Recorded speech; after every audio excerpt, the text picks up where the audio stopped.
compartir esto que para nosotros fue un gran desafío desde la organización más que nada, ¿no? Bueno, antes que nada comentarles dónde estamos, porque como se imaginan en la provincia, en el conurbano, entonces parece que estuviéramos lejísimos, y realmente estamos a 10-15 minutos de Villa Devoto, el acceso por General Paz, la autopista del oeste, la primera bajada de peaje, ahí estamos. O sea, muy cerquita de lo que es capital. Nuestro hospital es enorme. Acá tienen una foto aérea, visto desde atrás. Tenemos varios sectores, el ala A y B, que tiene 7 pisos cada uno, es el sector donde se ubica la parte de obstetricia, la parte de pediatría, y el ala C y D es donde están todas las especialidades y la internación de adultos. Estos pisos están comunicados a través de la planta baja y el primer piso, ya después no hay comunicación. O sea que para ir del sexto de un lado al sexto del otro hay que bajar al primer piso, cruzar y volver a subir. Y hace unos años, no recuerdo si fue 2012 por allí, se construyó esta parte nueva por delante del hospital, donde están los sectores E y F. Esto tiene 3 pisos nada más, planta baja y primer piso es todo área de consultorio. Del lado C y D, o sea, lo que es el F, es la atención más de adultos, y del lado E, más pediátrico. Y en el tercer piso está todo lo que es el área directiva, ¿no? Las direcciones ejecutivas, direcciones generales, del lado F, y del lado E, la parte de docencia e investigación, las aulas y demás. Entonces, como ven, es un poquito grande el hospital. Acá vemos la planta más de cerca con los sectores, nuevamente mostrados para que nos ubiquemos en cuanto a tamaño y ubicación geográfica.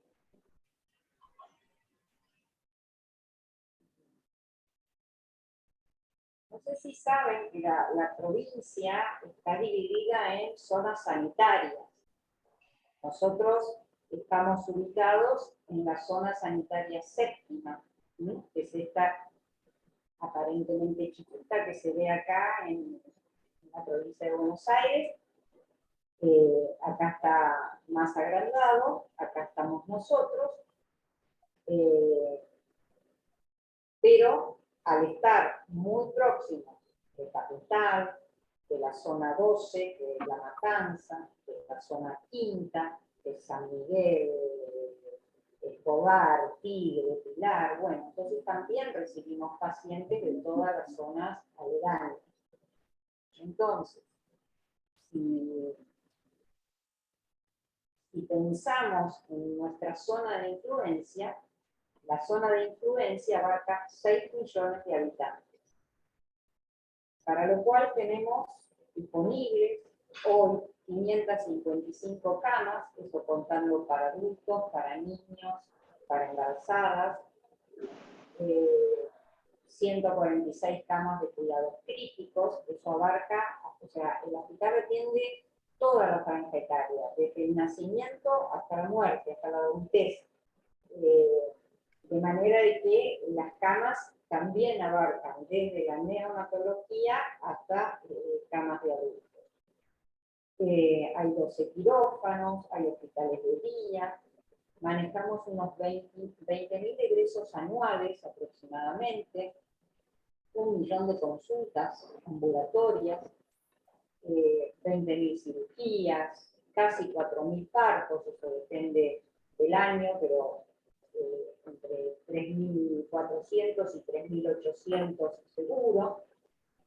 Y para este gran edificio y modalidades de atención, somos 5.300 empleados. Esto abarcando todo el área, ¿no? Médicos, administrativos, personal de limpieza.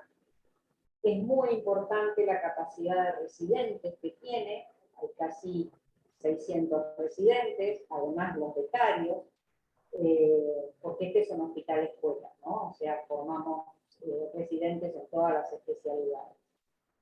También hay varias organizaciones gremiales. Bueno, y estos somos nosotros, un pequeño monstruo en el conurbano bonaerense.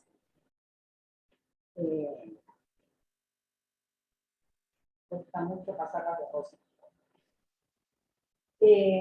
La situación, ¿cuál era? En enero del 2020, el 9 de enero del 2020, asumen las nuevas autoridades. Obviamente hubo cambio de gobierno, por lo tanto hubo cambio de autoridades y de gestión en el hospital.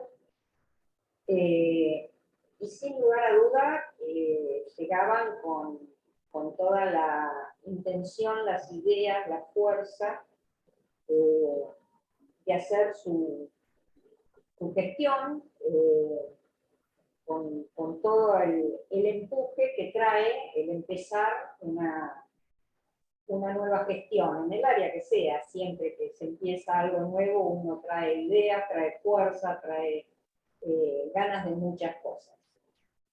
Pero nos agarró la pandemia. Con lo cual, hubo ya, digamos, en enero ya algo empezaba a vislumbrarse en el exterior de lo que pasaba con la pandemia. En febrero, todavía acá, ni pensábamos que iba a llegar, o al menos no llegar tan rápido. La realidad es que el 7 de marzo, la segunda paciente con COVID que hubo en el país, quedó internada en este hospital. Entonces, ya el 7 de marzo comprendimos que esto se nos venía encima, ¿no? Y por lo tanto había muchas cosas para resolver. Había que diseñar un plan, había que reestructurar todo el funcionamiento del hospital, había que ver qué pasaba con los insumos, con el equipamiento. Entonces, bueno, a eso nos propusimos enfrentar. Una cosa que hoy parece que no hubiera sido así, pero la pelea por los insumos, el poder conseguir insumos, fue una situación problemática cuando la pandemia empezó. Acuérdense lo difícil que era conseguir barbijos, acuérdense lo difícil que era conseguir alcohol funcional también. Por ejemplo, el alcohol en gel se produjo acá mismo en el hospital.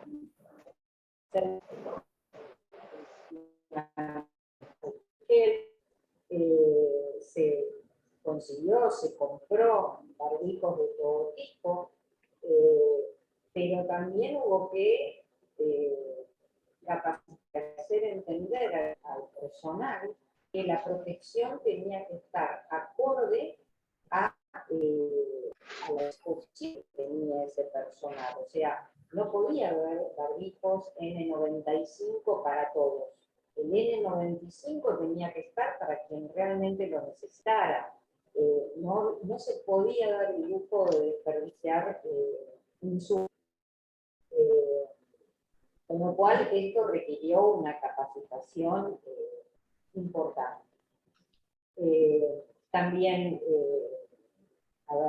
equipamiento de poder medir la temperatura a cada ingresante al hospital, poder oxímetros para poder medir la capacidad de oxigenación de los pacientes, o sea, todas pequeñas cosas, pero que eran para la cantidad de pacientes que atendemos y para la cantidad de personal que tenemos, esto no es conseguir 10, es conseguir miles. dada la magnitud del hospital. Otra cosa muy acuciante fue el tema de las camas críticas, ¿no? O sea, la angustia de poner respiradores y poner de camas para internar.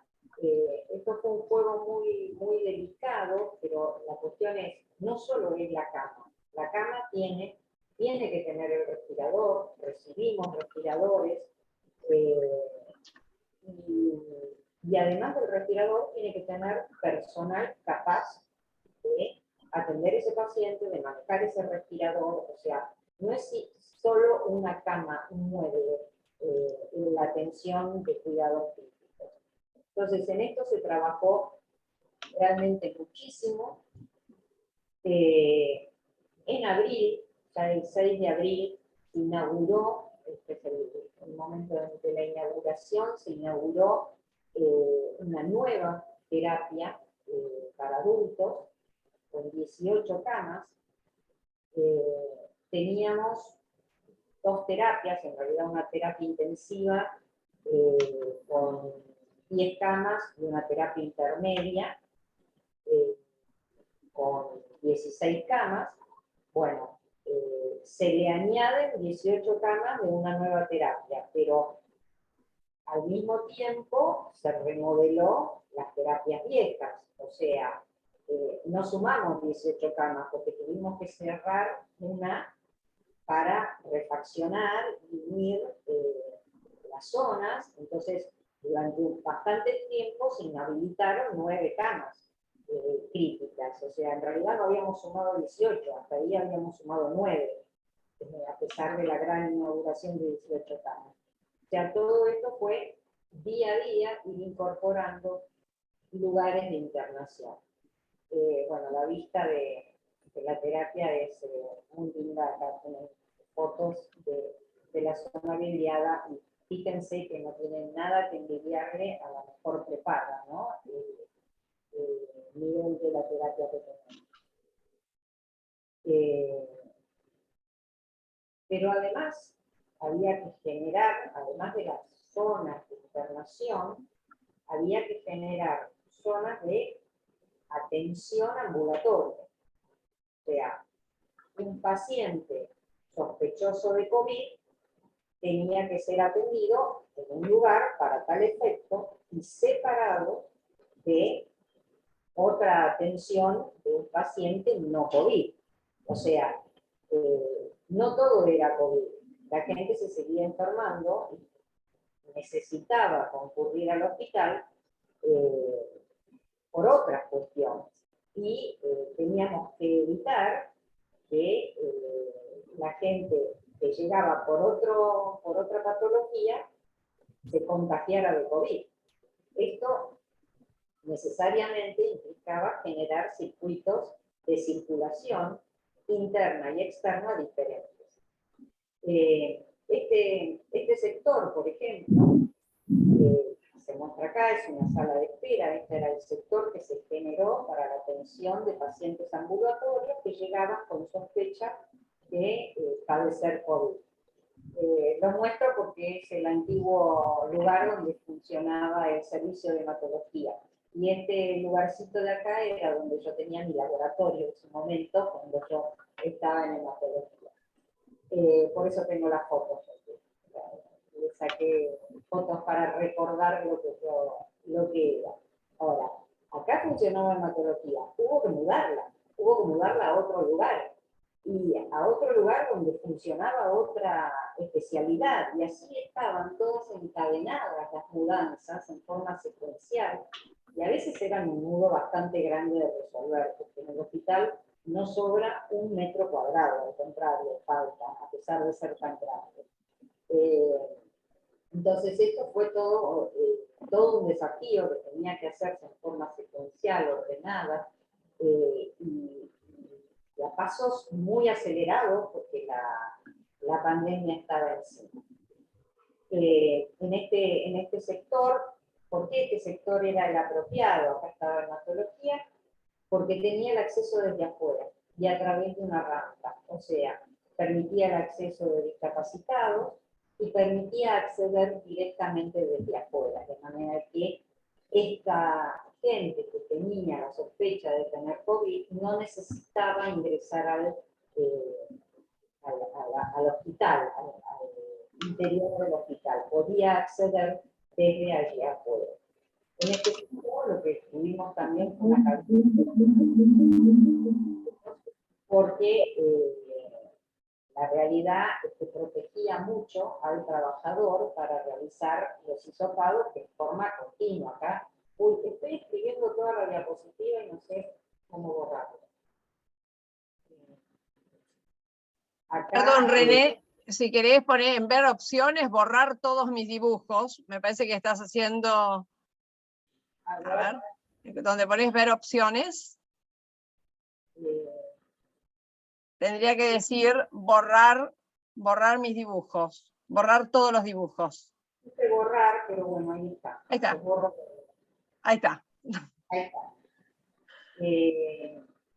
Esta cabina realmente fue una protección muy importante para el personal, porque fíjense que mantiene totalmente separado el paciente del operador. Así que fue un gran logro conseguirlo. Acá vemos más de cerca el ingreso por atrás, está en la sala de espera, consultorio, donde se atendía al paciente, pero además de esta guardia, digamos, respiratoria, tenía que haber una guardia no respiratoria, el paciente que llegaba con un dolor abdominal, con una fractura expuesta, lo que fuera, que no era COVID, bueno, tenía que tener una circulación diferente. Por eso había, además, una guardia no respiratoria donde se accedía por un camino diferente y con las señalizaciones correspondientes.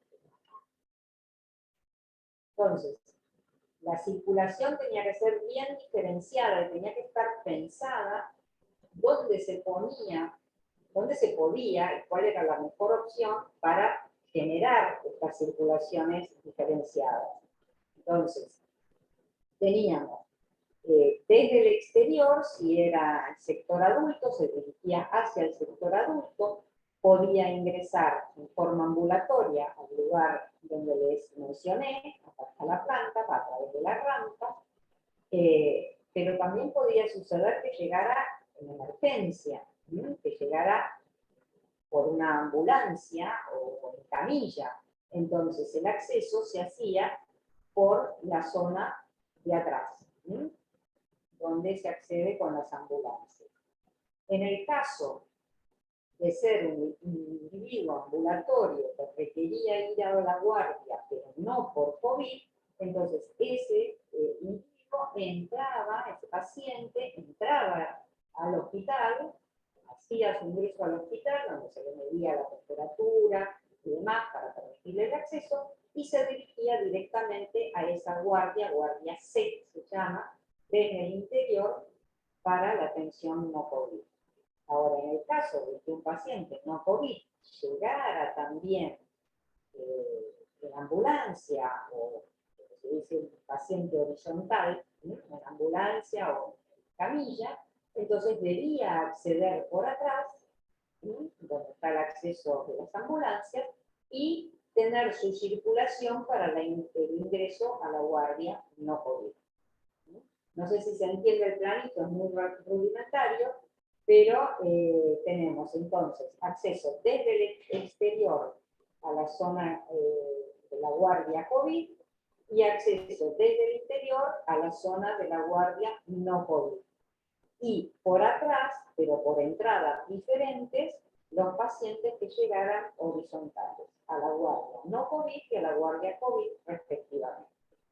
Y además, tanto unos como otros debían tener acceso rápido a el lugar de tomografías, resonancias, porque muchas veces esos estudios se requieren de urgencia. Entonces, este fue el mejor diseño que se encontró para poder concentrar todo esto. Y eso justificaba las mudanzas, ¿no? Y la aceptación de ser mudado, porque tenía su lógica. Para el sector de pediatría, también lo mismo, había un sector COVID y un sector no COVID. También con accesos diferenciados. Ahora, todo esto con una señalización muy importante, tanto interna como externa. Y en este sentido, la Dirección de Comunicaciones fue extraordinaria en generar cartelería, exterior, interior, estaba todo marcado con el caminito que había que seguir, no solo en las paredes, sino en los pisos. Ven las flechas amarillas pegadas en las paredes, indicando para dónde seguir, y en el piso mismo. O sea, un trabajo de cartelería realmente muy importante y necesario para que la gente no se fuera del circuito que debía mantener. Porque el peligro era el contagio, claro. Otra de las modificaciones edilicias muy importantes que se hicieron fue la de centro de comunicación. A ver, habitualmente el hospital atendía o daba turnos en forma presencial, hace muchos años ya, alrededor del 2015, 2016, comenzó a darse turnos de manera telefónica, y por lo tanto había un pequeño call center. Fíjense que los operadores tenían que estar todos muy encimados unos con otros. Eso era inapropiado para la época epidemiológica que estábamos viviendo, y con el tema de la restricción de la circulación, bueno, se dio el momento apropiado para decir que se suspende la dación de turnos presenciales y se remodeló el call center, esto no con fondos propios del hospital, sino de la provincia. Realmente generaron un espacio maravilloso. Esto es hoy en día el call center. Fíjense qué diferencia de ambiente laboral que han tenido los chicos, pero aparte, digo los chicos porque dependen de mí, uno los cuida como si fueran niños en lugar de adultos como son. Aparte, tuvieron que reestructurarse en el sentido de que ya no era una oficina solo de dación de turnos, sino además era un centro de información. Bueno, es así que surge en mayo ya este nuevo centro de comunicación. Pero además hubo que reasignar tareas, elaborar protocolos. Fíjense que nadie sabía demasiado de este virus, nosotros tampoco. O sea, por ejemplo, los certificados de defunción a partir del 2018 deben llevar la huella dígito pulgar del individuo. Eso es un cambio que se hizo en diciembre del 2018. Bueno, acá, ¿cómo hacíamos para, en el caso de ser un paciente fallecido COVID, qué pasaba con esa huella? Cuando todo el mundo pensaba que la transmisión podía darse sobre superficie. Entonces, ¿qué precauciones había que tener? El personal también tenía sus riesgos y sus miedos a contagiarse. Entonces, todo debía ser pensado, desde cómo limpiar cada día la computadora cuando uno llega a trabajar, cómo se iban a reestructurar los actos administrativos. O sea, ya no podíamos permitir la circulación de los pacientes y de los familiares de los pacientes a través del hospital, porque eso implicaba un riesgo. Entonces, todos los procesos tuvieron que ser sometidos a una adecuación a las situaciones que se venían, intentando que los procesos se cumplieran, pero con una restricción de la circulación lo más posible.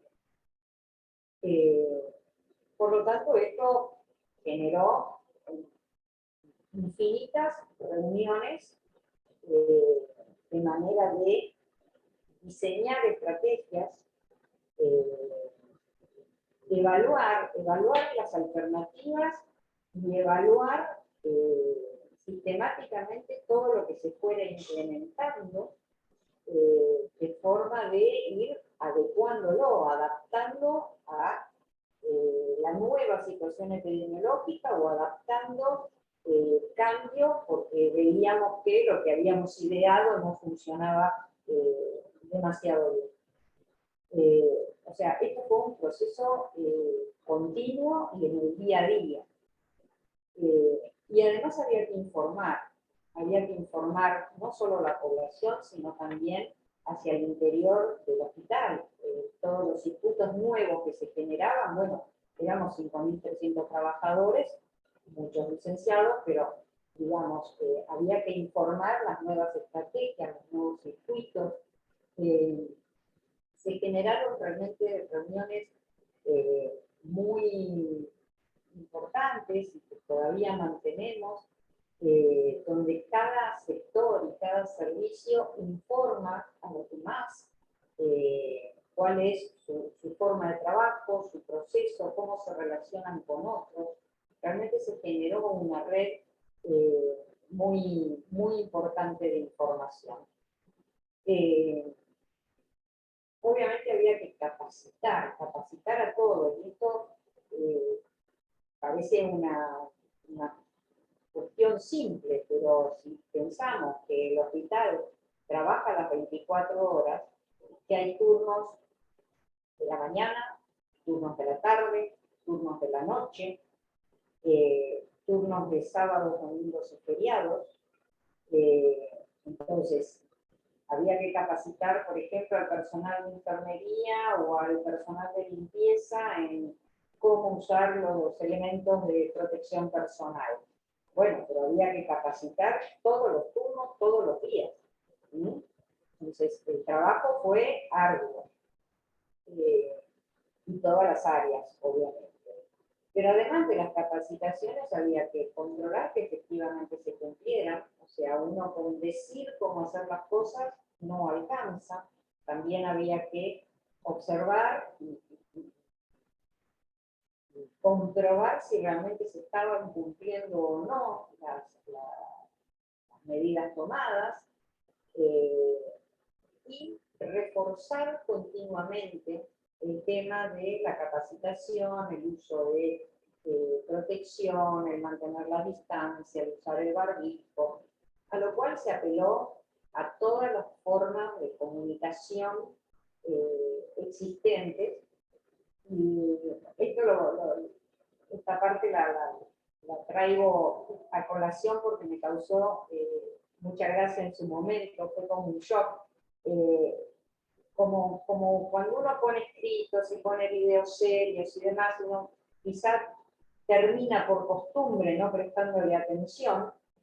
El equipo de comunicación sacó eran videitos cortitos tipo historieta, mostrando todo lo que se hacía mal, que no estabas con el barbijo o tocabas una superficie que no había sido limpiada.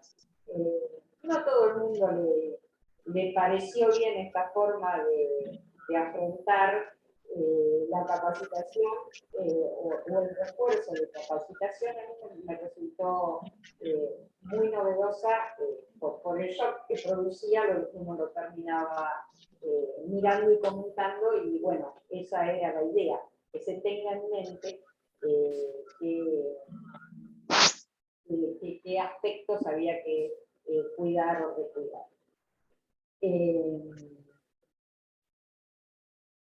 Bueno, la Dirección de Comunicaciones realmente trabajó muchísimo. No solo en cuanto a la cartelería, que ya les mencioné, afiches internos, señalizaciones, carteleras tanto para pacientes como para el personal, sino además en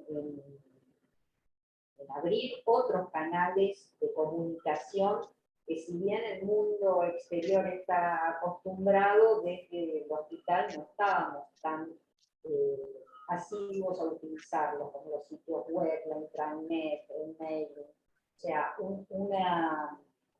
todas las redes sociales, una agilidad para poner la información en diversos canales que fue muy importante. Realmente tuvieron mucho trabajo, pero además tenían el concepto de que la información tenía que estar a mano. Entonces, toda la información que se producía estaba en intranet, es de acceso público. A nosotros, en particular, lo visitamos permanentemente, la página del hospital, la intranet, donde estaban todos los procedimientos administrativos. Uno cliquea ahí y tienen todos los escritos, los protocolos de toma de muestra para COVID, cómo se limpia y se desinfecta algo, cuál es el mecanismo a seguir en el caso de nóbito, o sea, todas las recomendaciones figuran por escrito en intranet, de manera de que cualquier empleado que necesitaba acceder a la información, no se acordaba de algo, bueno, en la página lo tengo. Esto, por supuesto, se puede acceder desde el teléfono o desde la computadora. Pero además además de tener toda la información en la intranet, hubo una participación, un nexo, y esto también a través de la Dirección de Comunicación, una presencia muy importante del hospital hacia el afuera, ¿no? Los reportes diarios del Ministerio de Salud, acá lo vemos a nuestro director ejecutivo, la directora médica, la jefa de la guardia, la jefa de cuidados críticos de la unidad de terapia intensiva, la jefa de neurología, todos dando reportes continuos, los reportes diarios, y también intervenciones en la televisión pública, ¿no? De distintos actores que estaban trabajando en la pandemia y por la pandemia en el hospital, para informar a la comunidad, ¿no? Cuáles eran los circuitos, cuáles eran las necesidades, cuáles eran los procedimientos. Pero también necesitábamos información en tiempo real, ya y ahora. ¿Sí? Y para eso el WhatsApp ha sido fundamental. No sé qué haríamos en una pandemia sin WhatsApp. Así fue que se creó uno de los millones de grupos Corona que debe haber en el mundo. Creo que todos llaman Corona a su grupo cuando está relacionado con el coronavirus, donde se ponía la información, el equipo de comunicaciones nos enviaba todos los cambios que había en cuanto a situación epidemiológica, los reportes diarios que salían, que siguen saliendo, que seguimos recibiendo todos los días, de la cantidad de casos, la cantidad de óbitos, la cantidad de vacunados, todas las recomendaciones ministeriales. Entendamos que siendo nosotros un hospital nacional, tenemos que estar en línea con todas las recomendaciones a nivel ministerial. Y también poníamos en este grupo, y ponemos todavía diariamente, la disponibilidad de camas que hay. O sea, cada jefe de sector dice, no tengo una cama libre, tengo tantas camas libres, tengo tantos sospechosos, internados, o sea, eso en forma diaria y al momento. Esta información, obviamente, había que ordenarla, compactarla, Entonces, bueno, esa información se empezó a construir en forma escalonada, en forma participativa, con mucho compromiso de los distintos sectores, con la responsabilidad del dato que se volcaba. No era que la información no existía, la cuestión es que cada uno tenía la información y no era una costumbre compartirla o socializarla. La pandemia lo que logró es eso en esta institución, no sé si en todas ha pasado, pero se generó una sociabilidad del dato y una construcción del dato muy importante que hoy en día también se mantiene. Entonces, por un lado necesitábamos saber cuántos eran los sospechosos, cuáles realmente les había dado el resultado positivo o no, quiénes eran, dónde estaban, quiénes estaban en terapia, cuántas muestras se recibían desde el exterior. Nosotros no solo hacíamos las muestras inicialmente desde nuestra institución, sino también eran derivadas a nuestra institución muestras de zona quinta, de zona 12, hasta que los centros empezaron a poder realizar sus estudios. También era importante saber cuál era el movimiento de las guardias, que es una cosa muy dinámica, muy variable permanentemente. Y esa información entonces tenía que estar al minuto, tenía que estar continuamente expuesta. Es así donde empezamos a compartir, obviamente, todas las bases habidas y por haber, la disponibilidad de reactivos, la disponibilidad de equipamiento de equipos de protección personal, cuánto había llegado, cuánto se había usado, cuánto era el remanente que quedaba. Bueno, todo esto se consensuó y se generó planillas donde se iba agrupando la información. Esta en particular es la que manejo yo, donde sector por sector se anota cuántas camas libres hay, cuántas son las totales, cuántas están bloqueadas o con restricción. Una cama bloqueada es aquella que no se puede usar porque, por ejemplo, está rota. Claramente no se puede usar. Mi dotación de camas son 32, pero si tengo una que se le rompió una pata, no la puedo usar. Pero tampoco puedo usar abiertamente cualquier cama, por ejemplo. La mayoría del hospital, la gran parte del hospital son habitaciones de 4 camas. Ahora, en el momento que se internaba un paciente que era sospechoso de COVID, se le ingresaba a una habitación y quedaban inhabilitadas las otras 3 camas, porque mientras ese paciente fuera sospechoso, no le podía poner nadie acostado al lado. Porque recién esas 3 camas se sabía cómo se podían ocupar en función de que ese resultado a ese individuo le hubiera dado positivo, entonces le podía poner otro COVID positivo al lado, o que fuera negativo, entonces le podía poner otro COVID negativo al lado.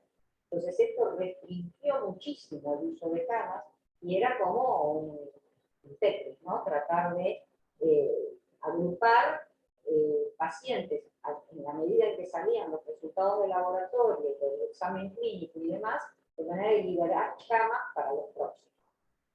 Entonces es una situación bastante difícil. Y no solo COVID, si tenemos un KPC, si tenemos otras infecciones, también pasa lo mismo, la tuberculosis, o sea, la cotización es fundamental. Y para eso interviene la unidad de gestión de internación que releva todo esto.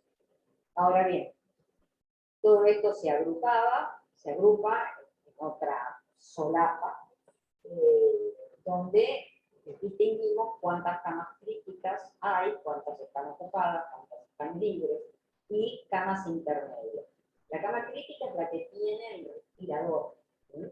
Las camas intermedias son aquellas que existe un cabezal de oxígeno, pero no tiene un respirador a mano conectada. Las camas generales son las que ni siquiera tienen la cabecera de oxígeno, que prácticamente no tenemos de esas, pero algunas hay. Esto también es un concepto que tuvimos que modificar en nuestra forma de contar las camas, porque nosotros hablamos de cuidados críticos, cuidados especiales, cuidados mínimos, en función de lo que necesita el paciente, ¿no? En función de la capacidad que tiene la cama o la cabecera de la cama. Pero desde el ministerio las contabilizaban así que nosotros también tuvimos que decir, bueno, y esta es general, y esta es intermedia, todo eso formaba parte de los desafíos de los inicios, ¿no? Y después, toda la información, que pensé que son varias solapas, no solo las camas, la atención en guardia, los resultados de laboratorio, todo esto se junta en una planilla principal, donde se ve la evolución de los últimos 3 días, para tener una información compactada para los directivos, ¿no? O sea, la información es mucha, uno la va recibiendo, la va produciendo, la va compactando de manera de que quienes tienen que hacer gestión tengan en un pantallazo bastante rápido la mayor posibilidad de ver cómo viene la evolución. Estas planillas, hoy por hoy, todavía las seguimos haciendo y manteniendo, ¿no? O sea, esto no es historia vieja. Lo único que en lugar de ser planilla 2020, ahora es 2021. En el 2020, además, lo que se hizo en esta misma planilla es el seguimiento estricto de cada paciente que concurría. Esto está lleno de colores y de códigos, porque como lo hacía yo, tengo mis códigos en colores, que por ahí no son muy explícitos, pero digamos, el que está en rojo es un paciente que estaba internado. En este momento está internado con una cierta fecha de ingreso de internación. Acá oculté las columnas con los datos filiatorios de los pacientes por obvias razones de que no queden expuestos. Pero obviamente acá estaba nombre, apellido, edad, todo esto que oculté. Había pacientes positivos, estos son todos positivos, que no necesitaban internación, que era un positivo con sintomatología leve y se lo refería a su domicilio. Entonces, por eso la estrategia dice ambulatorio en lugar de internación. Y se lo llamaba telefónicamente para su control, porque eso está en color anaranjado. Otros habían sido trasladados a otro establecimiento. Bueno, se hizo una pesquisa permanente de cada uno de los pacientes, incluso si había entrado a terapia, cuándo entró a terapia, cuántos días de ventilación asistida tuvo, si tuvo que ser reingresado.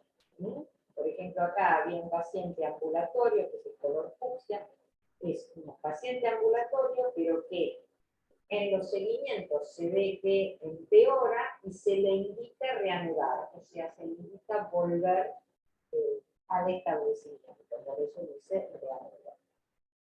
En estas planillas, además, se generaba en forma continua el mapa de camas, ¿no? Las camas disponibles, la dotación de camas, las camas disponibles, cuántas estaban ocupadas por COVID, cuántas estaban libres, de manera de visualmente también tener un pantallazo de lo que pasaba. Por ejemplo, esta línea roja, que son los COVID que vienen aumentando, me están haciendo, no colapsar, pero digamos, está al borde de la ocupación total de camas. Entonces, esto había que incrementarlo. ¿Cómo se incrementaba? Y bueno, se le da más camas al sector COVID, pero obviamente detrimento de la cantidad de camas del sector no COVID. Lo que sube en una, baja en otra. Las camas son finitas. Y esto hace que las camas libres, tanto para COVID como para no COVID, siempre fueron mínimas. Esta línea naranja de acá. Bueno, todo esto continuamente se compactaba la información, ¿no? Cuántas altas había, cuántas defunciones, cuántos traslados, cuántos habían reanudado, cuántos estaban en internación. Entonces, el circuito era el siguiente. El paciente ambulatorio llegaba a esa guardia, a ese triage respiratorio, ahí se lo evaluaba, los médicos lo evaluaban, se hacía la información, la ficha epidemiológica, se tomaba el hisopado para enviar al laboratorio. El laboratorio funcionaba todos los días, incluyendo sábado y domingo, para sacar resultados, porque si no se acumulaba gente sin resultados y no sabíamos cómo internarlo o cómo manejar las camas, había que optimizar eso. En función del examen clínico, se lo clasificaba en un paciente rojo, o sea, que necesitaba internación, en amarillo, probablemente, depende de la época epidemiológica y las circunstancias, eso iba para internación o no, y el paciente verde que no tenía urgencia. El algoritmo para decidir si era rojo, amarillo o verde fue variando en función del tiempo, de las condiciones epidemiológicas, de la experiencia, si había comorbilidades, o sea, era todo un algoritmo que se chequeaba y se readecuaba permanentemente.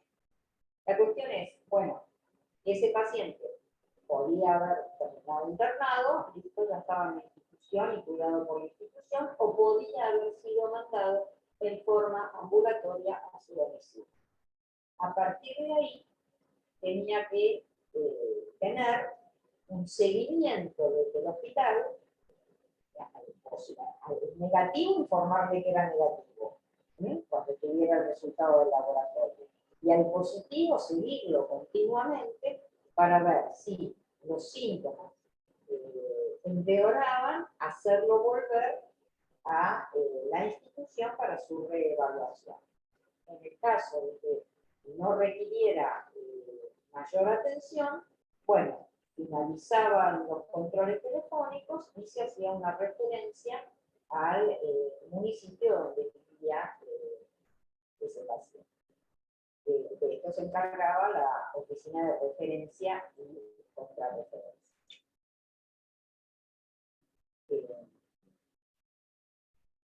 Pero entonces había que tener un listado de los pacientes que habían concurrido a la atención. Esto que parece tan simple, en realidad el desafío era justamente pasar la posta, que lo que pasaba en la guardia se enterara de que está en la oficina del tercer piso haciendo los llamados telefónicos. Uno debía tener esa información y tenerla en forma inmediata, no por día después. Por eso se idearon, digamos, estrategias o mecanismos. Por ejemplo, cualquier persona, y es una recomendación que se hacía permanentemente con afiches, cualquier personal de salud que hubiera atendido o estaba en contacto con alguien que había concurrido al hospital por síntomas COVID, debía escribir en la historia clínica digital #corona. Eso, como información adicional, o sea, no una atención médica, sino como información adicional, eso se puede hacer en la historia, escribiría esa palabra, #corona. Eso permitía que la gente de sistemas informáticos, generara, capturara todo el listado de pacientes día a día que tenían esa inscripción en la historia.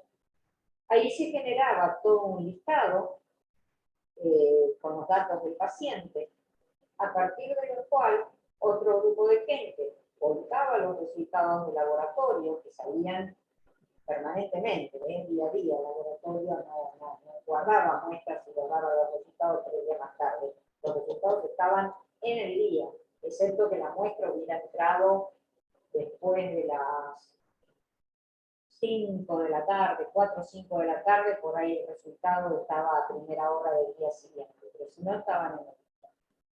Y entonces, a partir de estos resultados de laboratorio, un equipo de profesionales llamaba a los pacientes, le comunicaba si su resultado era negativo, le comunicaba si su resultado era positivo, y si era positivo, a partir de ahí estaban programados llamados continuos para ver la evolución. Y en cada llamado se asentaba los síntomas, si los tenía, si se había agravado o no, y se programaban llamados subsiguientes. En función de lo que pasara con ese paciente, la comunicación, se le indicaba reanudar, concurrir nuevamente al hospital, para lo cual el triage estaba avisado, para que lo atendieran inmediatamente, no tuvieran que esperar la cola de 300,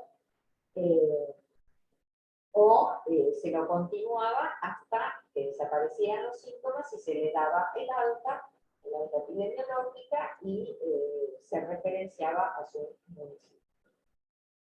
Entonces, esto era como una carrera de postas, ¿no? Cada uno pasaba al siguiente la información para que esto realmente se produjera. Ahora, la realidad es que no todo era COVID, y con esta restricción en la circulación, los pacientes perdieron acceso al hospital, ¿no? O sea, no era tan fácil acceder o llegar al hospital.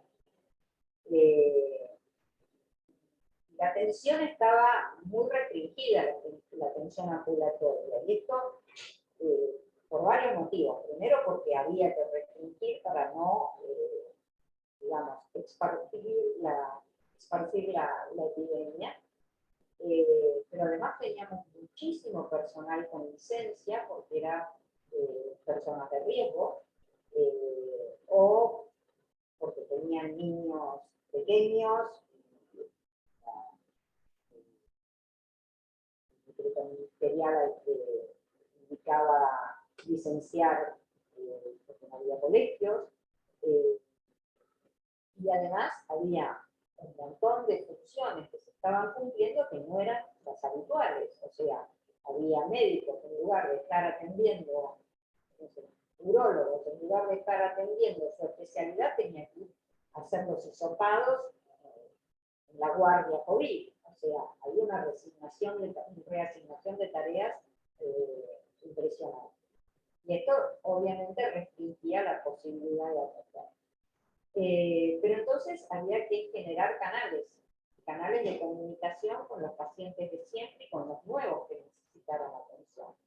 En realidad, el canal de comunicación del paciente hacia el hospital estaba a través de la oficina del paciente, que es una oficina que habitualmente funciona, la coordinación de consultorios y el centro de comunicación posada que se acaba de inaugurar. Pero también se instauró una comunicación desde el hospital hacia los pacientes, a través de los profesionales, que pudieran realizar consultas presenciales si eran necesarias o virtuales. Se instauró mucho, y en privado se llama consulta, digamos, a simplemente un llamado telefónico del médico o una comunicación por WhatsApp. Hoy las prepagas lo utilizan mucho eso. Bueno, a nivel ministerial había que diferenciar lo que era un contacto telefónico de lo que realmente se podía catalogar como consulta. Las consultas virtuales solo se llamaban consultas que estaban gestionadas a partir de la plataforma de Telesalud. Y esto no estaba disponible en todos los consultorios y en todos los lugares. O sea, una llamada por teléfono, ya sea por WhatsApp, por Zoom, viendo al paciente, no se podía contar como consulta. Entonces, bueno, hubo que elaborar estrategias para decir, bueno, quiero saber que han contactado al paciente, pero no quiero desfigurar la estadística de consultas realmente hechas a los pacientes. Entonces, bueno, esto trajo toda una temática con cómo registrarlo en la historia digital y demás. Nada, son desafíos continuos que se fueron generando y, por supuesto, se sortearon y se hicieron. Ahora, la cuestión es, el acceso era restringido. A través del Centro de Comunicación Posadas se atendía los llamados de pacientes con inquietudes por COVID y de pacientes sin COVID. Entonces, si se recibía un llamado de paciente con una cuestión COVID, bueno, el equipo atendía en función de lo que recababa de información, si veía que tenía síntomas, se le ofrecía una teleconsulta con un equipo especializado que estaba en el Centro de Comunicación Posadas, en médicos, para que tuvieran una teleconsulta esta por plataforma, y se tomaba la decisión de si ese paciente debía o no concurrir al hospital, o si era preferible esperar, o se lo volvía a llamar para ver cómo le funcionaba. Aparte se le daba toda la información de cuidados y demás que extraíamos de la página, se les decía dónde mirar la información, se les daba los resultados, en el caso a veces los pacientes no les llegaba el resultado porque había sido mal tomado el número telefónico, entonces no recibían el llamado, entonces el paciente se comunicaba con nosotros. Si necesitaba una constancia, un comprobante de alta. Bueno, fíjense, todo el personal del CCP estaba acostumbrado a simplemente dar turno. ¿Quiero turno para el traumatólogo? Sí, hay turno, no hay turno. Miren todo lo que tuvieron que aprender, ayornarse para poder guiar y asesorar a la gente, ¿no? O sea, el trabajo en todos los sectores fue realmente muy grande, de adaptación y de cambio, a pesar de estar ubicados en el mismo lugar físico y teóricamente con la misma función. No era la misma. Bueno, ahora, debido a que la restricción de acceso a la consulta presencial era importante, estaban las agendas cerradas, había que generar como una estrategia, y esa estrategia se llamó 1, 2, 3, donde participaban los tres, donde participan, todavía se sigue manteniendo, las tres entidades que son la comunicación del paciente con el hospital. El Centro de Comunicación Posadas es el primero que recibe la inquietud del pedido del paciente, la oficina del paciente y la coordinación de consultorios externos. La idea era, el paciente llama y solicita un turno. Puede ser que haya algún turno, entonces se le asigna. El problema es cuando no hay.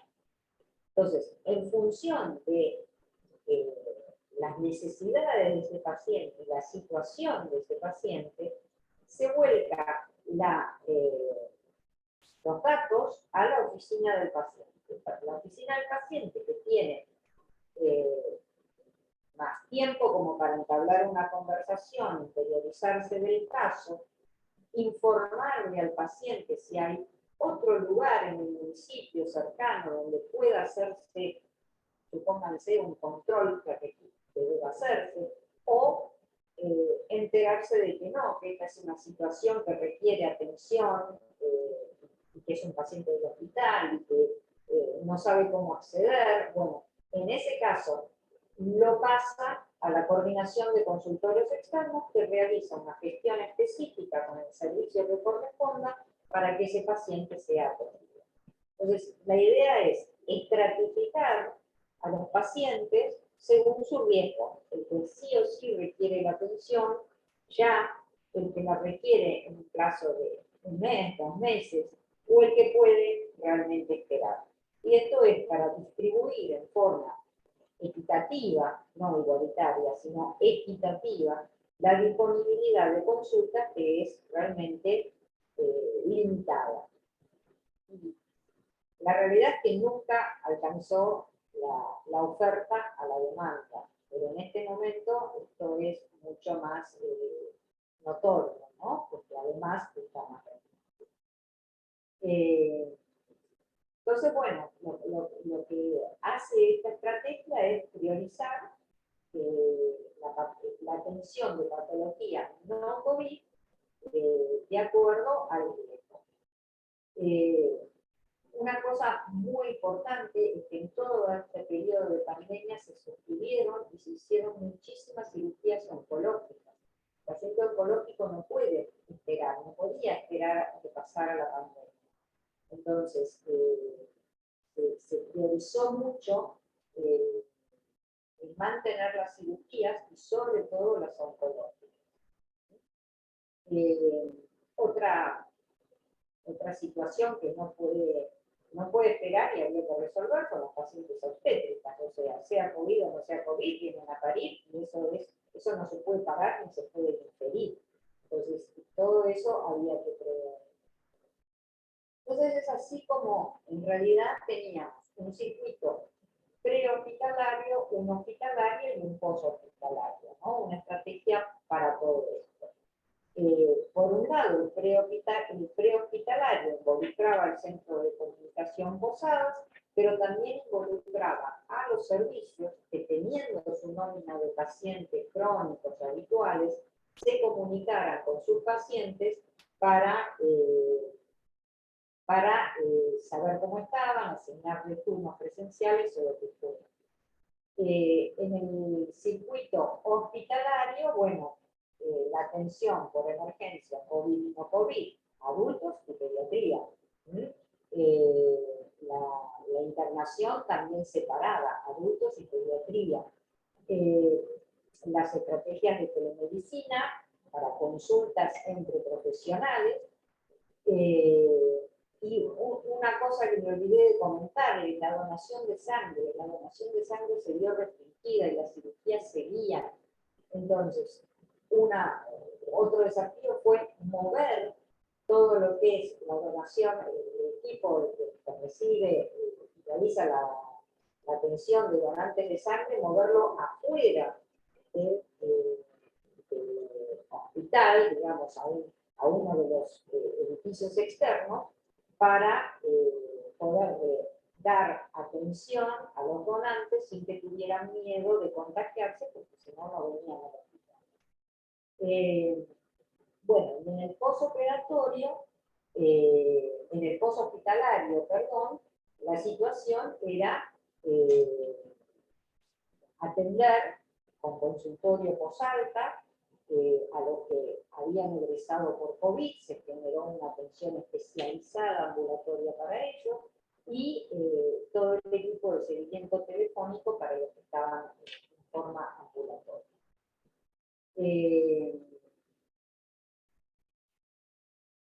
El personal de salud también fue muy cuidado. Fue cuidado desde el hospital y también hubo intervenciones desde el ministerio. Hubo encuestas en mayo y en junio desde el ministerio para saber si el equipo tenía o no disponibilidad de los EPP, si los usaban, si habían sido adiestrados en el uso y el manejo. Pero bueno, además de toda esa capacitación y esa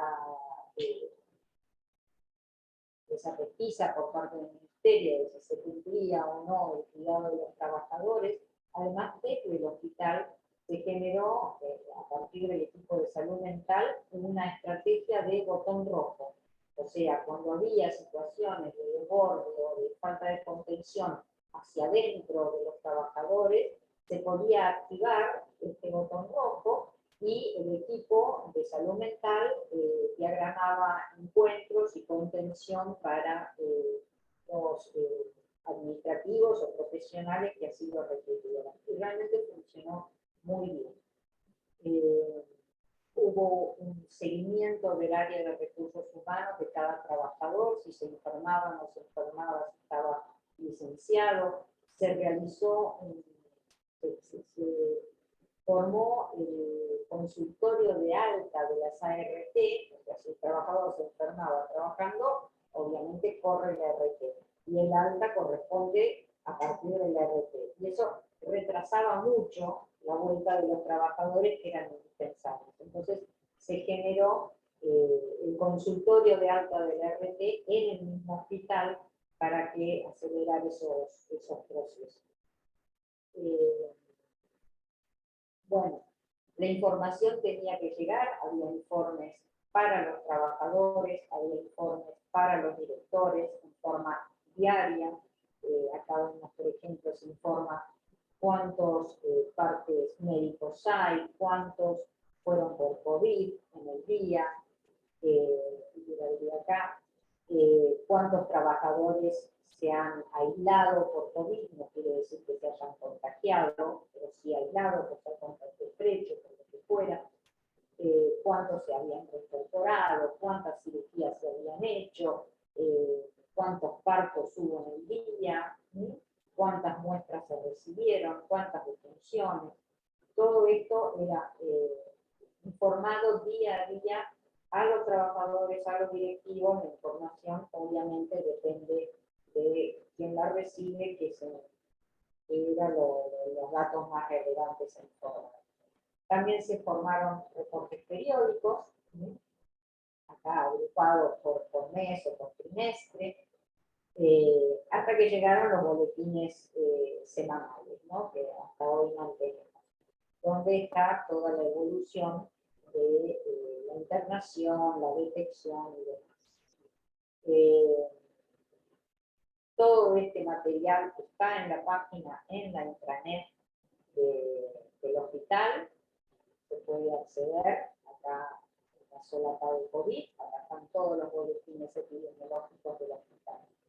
Les quería contar de las camas. Las camas, algunas fueron, se logró un incremento de camas. Por ejemplo, esta terapia que se inauguró nueva de 18 camas, eran camas que no existían. Pero también había que jugar dentro de las camas. Acá tenemos la totalidad de las camas, ¿no? Las de adultos no críticas, las pediátricas, las obstétricas, las de neo. Obviamente las de neo solo podían ser usadas por la neo, porque en la cuna no entra más que un bebé, así que esas siempre se mantuvieron igual. Pero en el caso de camas pediátricas, en algunos meses se prestaron camas de pediatría a los adultos para atender las necesidades porque no alcanzaban. Pero además, acá está el mapa de camas de los adultos, además se jugaba en cuántos eran destinadas para COVID y cuántas para no COVID, ¿no? O sea, las camas son finitas y se repartían de acuerdo a la situación pandémica cuántas eran destinadas para uno y otro. Fíjense que si nos hubiéramos quedado, esto es un gráfico que surge del día a día de camas ocupadas y disponibles. La línea continua es las camas de dotación, utilizado son las camas disponibles, por esto de que pueden estar restringidas o bloqueadas, y lo azul es la ocupación real que había cada día. Fíjense que si nos hubiéramos quedado sin la ampliación de camas que hubo, ¿cuánta gente, continúo con esta línea amarilla, cuánta gente hubiera quedado sin un respirador? Estas son las camas típicas. ¿Sí? Al menos 30 pacientes por día hubieran quedado fuera del alcance de un respirador, cosa que no pasó. ¿Sí? Se le dio calidad y atención a todos los que lo necesitaban. Por supuesto, con el hospital trabajando a su máxima potencia. Fíjense, estas son las camas intermedias, entre las disponibles y las ocupadas hay nada que sobra, ¿no? Pero no todo fue COVID. Esta zona sombreada negra es la ocupación, el porcentaje de ocupación es COVID. Los sombreados celeste es la ocupación por pacientes no COVID. O sea, el hospital siguió a pleno atendiendo los no COVID también. Este gráfico de acá abajo se dedica solo a lo COVID, en verde claro las camas, los pacientes que estaban en cama intermedia, en azul los que están en camas críticas, y en rojo los que estaban, de esos que estaban en camas críticas, cuántos estaban ventilados. No todos, pero casi. Esto es el promedio semanal de pacientes internados, está por semana epidemiológica. Sector completo, lo que pasa es que en el 2020 realmente pediatría no sufrió demasiados efectos. Y bueno, los óbitos también obviamente se incrementaron. Nosotros solemos tener alrededor de 20, 21 óbitos semanales, más o menos 3 por día. Bueno, hemos llegado a casi 50, ¿no? Esto en función también de las muertes por COVID. Acá está la distribución por sexo y edad, volvió predominantemente a los hombres y por supuesto a los más añosos.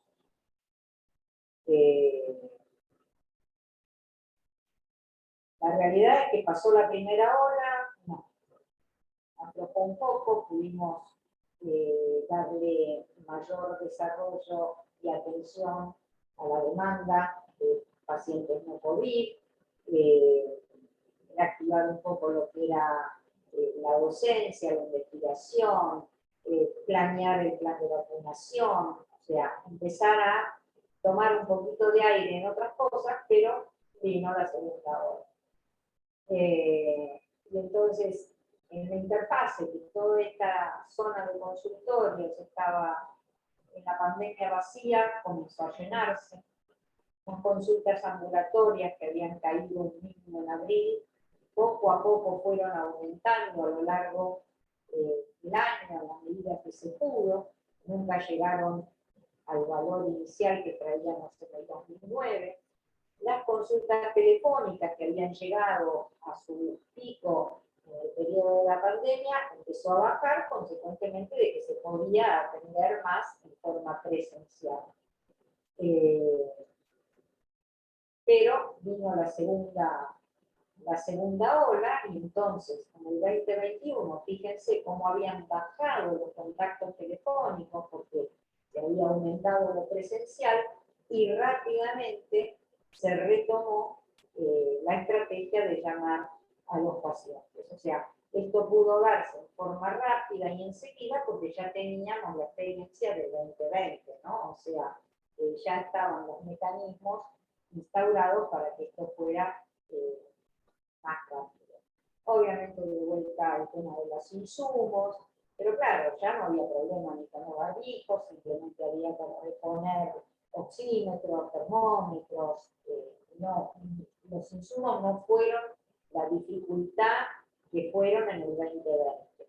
Pero si se fijan, la evolución de la internación en el 2021, cómo venía tranquilo y de repente se dispara esta internación en nuestro hospital, cómo se dispara la internación por COVID en abril, de una forma alarmante, y esto hizo entonces abordar otros temas. Por ejemplo, se cambiaron los tanques de oxígeno medicinal, se triplicó la capacidad para tener la tranquilidad de que no faltara oxígeno en el paciente.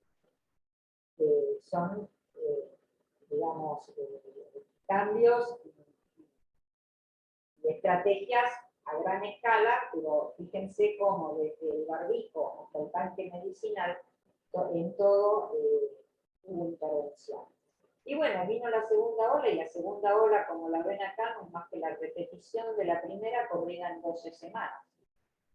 Es sorprendente, igualita corrida, este es el gráfico que tenían antes, este es el del 2021, montado encima. Es el mismo tema corrido 12 semanas. Y pasa la segunda ola y en septiembre, acá la jefa de virología anuncia que por primera vez no tenemos ningún resultado positivo en el laboratorio de virología de los hisopados. Y en octubre, muy contentos, el 7 de octubre, decimos no tenemos ningún internado COVID en el hospital. Bueno, pero no hay que aflojar porque ya ven que seguimos con la evolución de las semanas y los resultados vienen subiendo. Muy poquito, estamos con un porcentaje de positividad menor al 5%, pero si vemos que 0 muestras positivas, como vamos semana a semana, cada vez un poquito más. Son pocos, pero viene una tendencia. Así que ahí expectantes de que esto quede acá.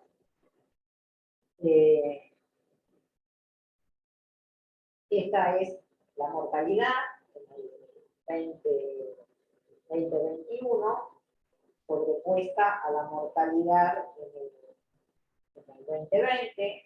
No tiene un patrón definido, pero sí hubo momentos donde la mitad de los muertos fueron por COVID.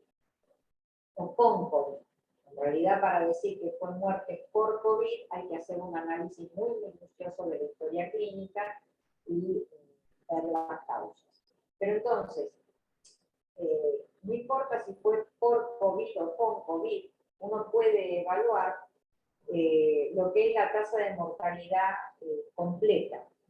Y para esto se me ocurrió construir un corredor de mortalidad. Como se hace en epidemiología, uno toma los últimos 5 años, donde saca un intervalo de confianza de la cantidad de porcentaje de mortalidad que hubo a lo largo de la internación durante 5 años, mes por mes. Se genera el intervalo de confianza. Y sobre eso se grafica la mortalidad que tenemos en el año en curso que queremos ir evaluando. Y si ustedes se fijan, ese corredor de mortalidad es muy chiquito. El intervalo de confianza queda comprendido entre el límite inferior verde y el superior amarillo. Este es el corredor de los 5 años. Fíjense cómo en todos los casos en el 2020, estamos con la línea negra, teníamos perfectamente dentro del corredor enero, febrero, y a partir de que se dispara la pandemia, empiezan a obtenerse porcentajes de mortalidad hospitalaria mayores a las habituales, que se salen de ese corredor. Y en el 2021 seguimos lo mismo, con picos que coinciden donde fue la época pandémica más feroz.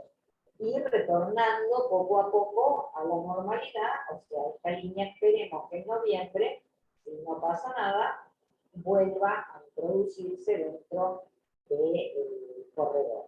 Si no, seguimos en problemas.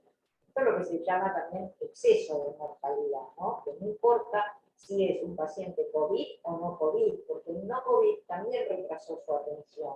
Y entonces llega en peor estado general y termina ocasionando más muertes. Termina ocasionando un exceso de muerte. No por COVID, pero es consecuencia de la pandemia. Bueno, acá números, pero no sé si les significa mucho el total de hisopados que se han hecho hasta septiembre, en todo el periodo pandémico.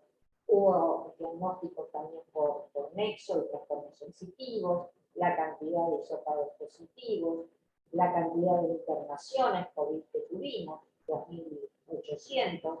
Acuérdense que tenemos casi 20.000 por año de eso, ¿no? O sea, esto es un poquito de lo que hace todo el hospital. La cantidad de pacientes con COVID que tuvieron cuidados críticos, las defunciones acumuladas y la cantidad de pacientes atendidos en el triage, tanto pediátrico como de adultos. Todo esto fue posible con esta carrera de posta donde cada uno compartió y transmitió la información al siguiente. Esto fue fundamental, desde recabar el dato filiatorio correcto del paciente, porque si tomamos mal el número de teléfono no podíamos volver a comunicarnos. Errores han habido, lo hemos hecho lo mejor posible, hemos tratado de corregir todo lo que no funcionaba adecuadamente, y bueno, lo importante es que esto llegó para quedarse, ¿no? Pero además hubo otras cosas que había que dar respuesta. Había que dar respuesta al marco normativo de la ley de salud mental, del parto respetado, de la interrupción legal del embarazo, cosas que pasaban y que también había que darle respuesta desde el hospital.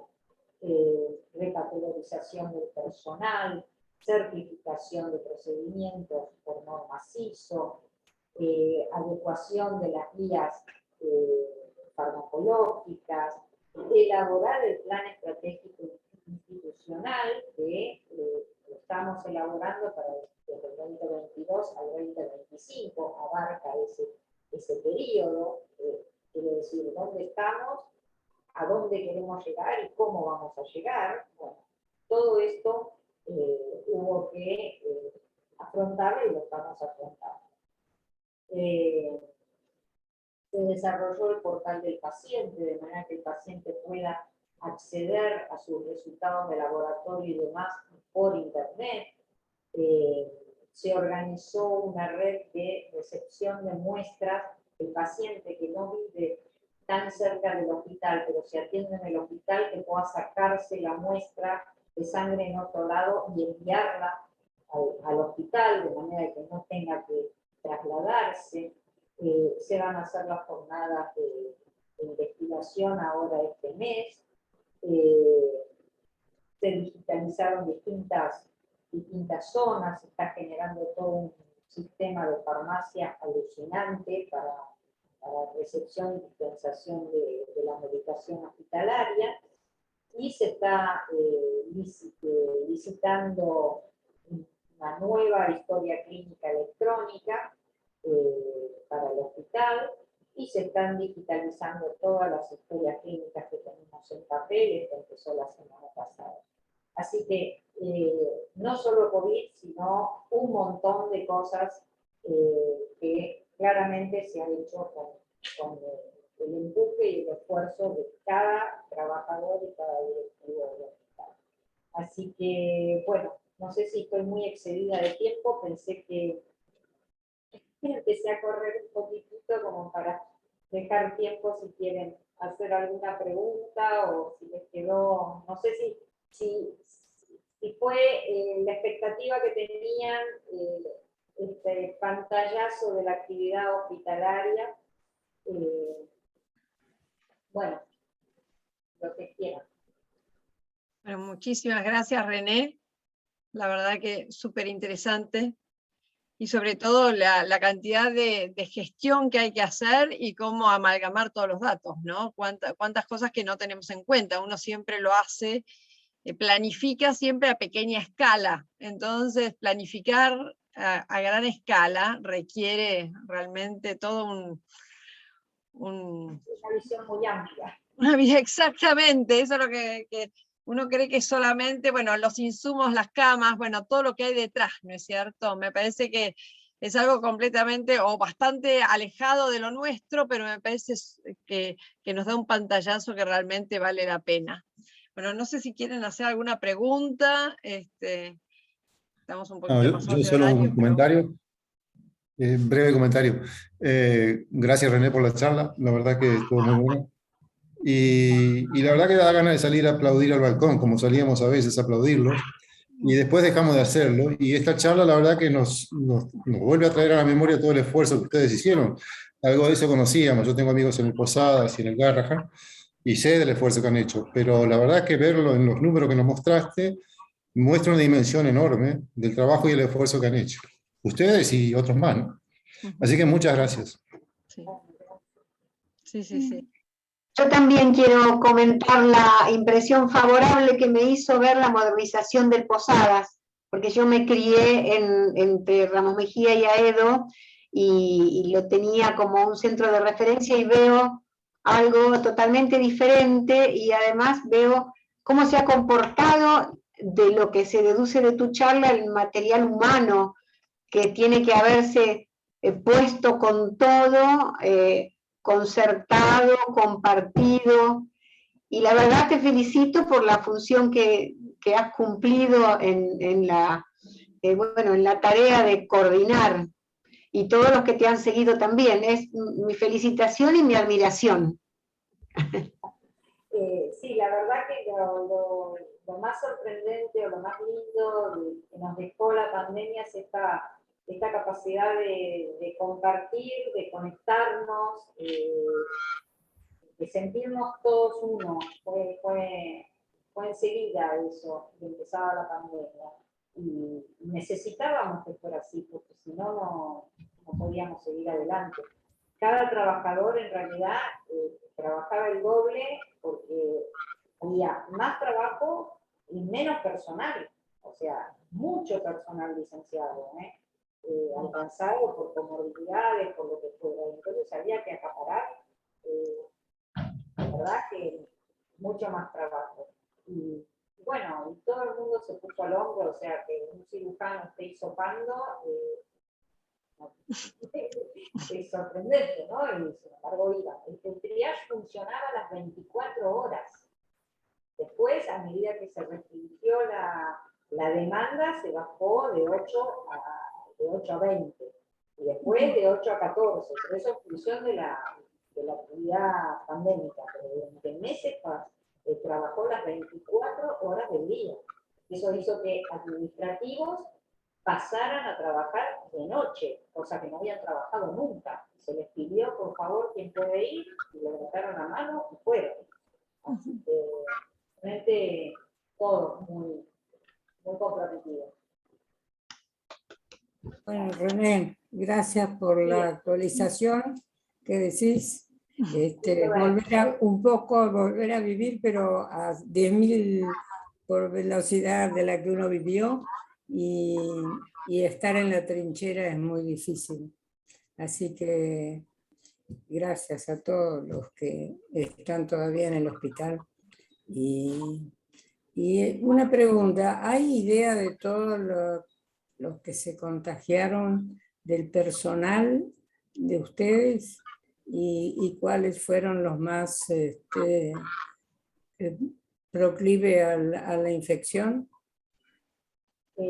No, hay un registro de qué personal, qué cantidad de personal se contagió, sí. Ahora, no quiere decir que todos se hayan contagiado. Claro, no, sí, por supuesto. Y que, digamos, yo misma tuve que cerrar una oficina entera porque se contagiaron 4 simultáneamente, se cerró toda la oficina de secretarias de salud. Ahora, no se contagiaron secretarias de salud, se contagiaron desayunando en conjunto. O sea, por no cumplir las normativas de seguridad. O de repente alguien que se contagió y cayeron 4 por contacto estrecho. ¿Por qué? Porque estuvieron en el auto sin barbijo. O sea, los contamos como personal contagiado, pero hay que discriminar que no fue contagiado en la defunción. Hay otros que sí, obviamente, que fue por atención a los pacientes. En una de las diapositivas, a ver si la puedo ver, había, yo no recuerdo el número, un informe diario que no era muy desactualizado. Trabajadores en aislamiento, casos positivos, no, trabajadores en aislamiento y reincorporados. 3.600 estuvieron en aislamiento. Acá hay trabajadores positivos, 2.591 trabajadores hisopados, de los cuales fueron positivos 1.140. Esto es en abril del 2021. 1.140 trabajadores con hisopado positivo. No Sí. sé si eso contesta tu pregunta. Eso es abril 2021. Gracias. Tendría que actualizar el dato al día de hoy. Bueno, te Bueno, leo algunos de los comentarios, René, porque en el chat quizás no los lees, así que dicen gracias René, muy interesante tu charla, gracias por el trabajo y el de los profesionales del Hospital Posadas. Mirta Flavia dice, muy buena idea esta invitación, se merecen aplausos y agradecimiento de todos nosotros por su generosa, eficiente y solidaria tarea. Y bueno, así que me alegro mucho haber podido compartir este pequeño espacio y conocer un poquito más lo que es el trasfondo, ¿no? de este trabajo tan arduo que fue. Así que te agradecemos muchísimo. Así que Bueno, Gracias, gracias René. cualquier Gracias. consulta me avisan o visiten la página del hospital, ahí está toda la información, están los boletines de cómo va evolucionando, y nosotros somos una pequeña muestra de lo que pasa después, antes o después en todo el país, así que ahí hay un tanto que hacer. buenísimo. Muchas gracias a todos. Muchas gracias y nos estamos viendo. Un gusto. Chau, chau, Lucía, un placer verte. Chao.